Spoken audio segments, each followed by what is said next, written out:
On dit que tirer des balles sur des bouteilles de gaz peut provoquer de violentes explosions.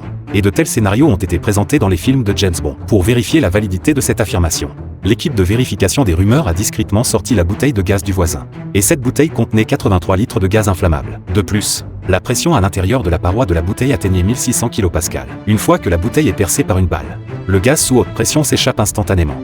Mais une balle peut-elle réellement enflammer le gaz qui fuit? Plus tard, ils ont fixé la bouteille au sol à l'aide d'une chaîne, afin d'éviter que la bouteille de gaz en flamme ne se disperse partout. Pour vérifier si Bond aurait été blessé dans l'explosion, ils ont utilisé un mannequin pour l'expérience. Ensuite, ils ont placé le mannequin à une distance de 7 mètres. Une fois que tout a été préparé, lorsque le gaz inflammable à l'intérieur de la bouteille a été projeté instantanément, bien que la balle de l'arme ait traversé toute la bouteille, mais n'a pas réussi à enflammer le gaz. Pour augmenter le taux de réussite de l'expérience, l'équipe de vérification des rumeurs a remplacé la balle par une balle traçante. Ce type de balle brûle dans l'air et produit de la lumière. En même temps, sur les conseils d'un expert, ils ont décidé de tirer plusieurs fois lors de ce test. Lorsque Tori a tiré la première balle, le gaz à l'intérieur de la bouteille a été libéré rapidement. Mais après qu'il ait tiré 2 fois de plus, la bouteille n'a toujours pas explosé. Si même une balle traçante ne peut pas faire exploser la bouteille de gaz, alors pratiquement aucune arme à feu ne peut le faire. Pour obtenir l'effet d'explosion vu dans le film, l'équipe de vérification des rumeurs a décidé de faire exploser complètement la bouteille de gaz du voisin. Finalement, ils ont installé des explosifs sur la bouteille.